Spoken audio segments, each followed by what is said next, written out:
Most people think achieving a happy family with happy kids and a calm and peaceful life as a parent has to be hard, complicated, or overwhelming.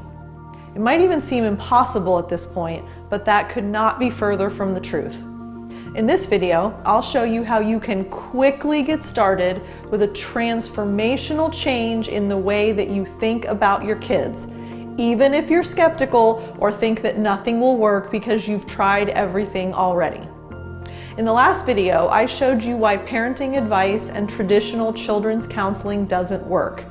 It isn't going to get you the life that you want for your family. In case you haven't watched the first video yet, make sure that you do that right now because we covered a lot of important things.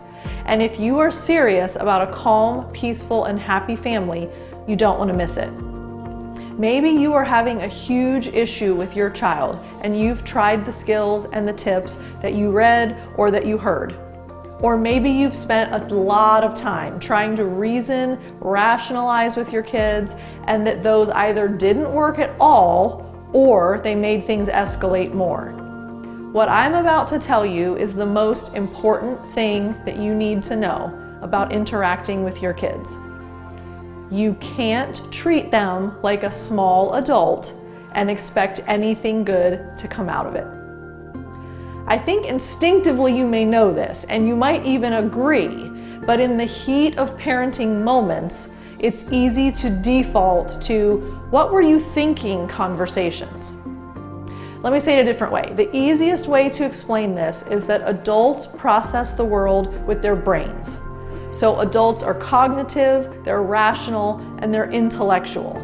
And they are able to reason and think through actions having consequences. But in contrast, kids process the world through their feelings or their hearts.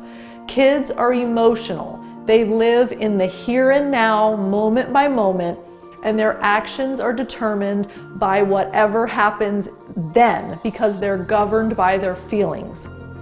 Every behavior hinges back to a feeling. They are emotional beings, and therefore you have to meet them in their feelings.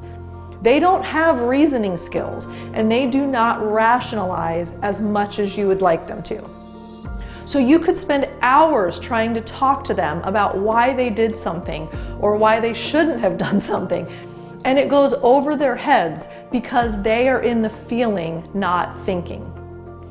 I wonder how many times you've asked your kids why they did something or why they're feeling the way they are, and their response was, "I don't know." I suspect you get that answer all of the time. And even though it's frustrating, they are being honest with their answer. I had a 3-year-old client at the office who liked to take his shoes off when he was playing in the room with me. He tended to be a little bit quick and impulsive and tended to defy mom a little bit. So when they were ready to leave, he wanted to open the door. Now, it was a heavy medical office door and he was tiny, so he had to yank it open. And unfortunately, it was just high enough off the floor that the door actually went over the top of his foot and took some skin with it. I felt really bad, and he was immediately so upset and he was hurt. And in that moment, his mom started lecturing him about the importance of putting his shoes on and wearing his shoes. See, she was frustrated that he hadn't listened when she asked him to put them on earlier. And she continued to talk to him about why he needed to listen, why he needed to be careful, why he should obey in the first place. And he just kept crying louder and louder. Because when a child is in an emotional state, they cannot understand cognitive, rational, or logical communication.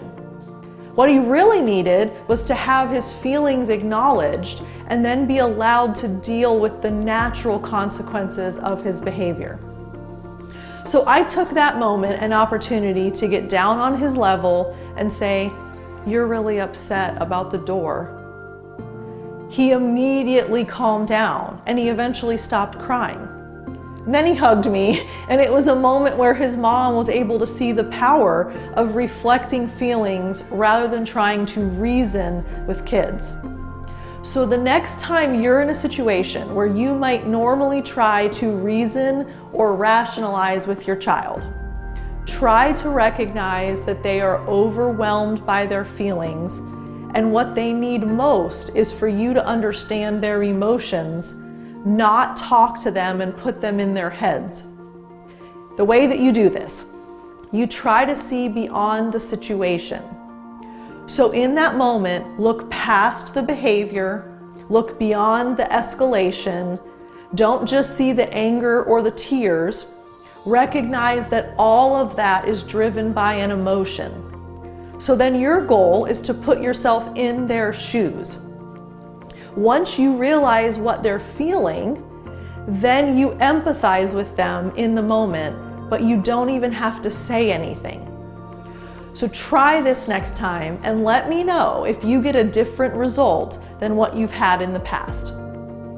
In my upcoming in-home play therapy program, I'll be sharing a lot more skills with you, such as reflecting feelings, choice giving, limit setting, encouragement, lots of great stuff. So make sure you stay on the lookout, because in a few more days, I'll release some more information about it and show you exactly what's included. And in the next video, I'll dive into a huge game-changing concept about your parenting. This is literally the #1 secret that I've shared with parents in my parent coaching and with families in my practice. So stay tuned, because I'm about to share with you in the next video something that will revolutionize your entire perspective on interacting with your kids. I hope you enjoyed this video. Thanks so much for watching. I cannot wait to show you what I have in store for you in the next video.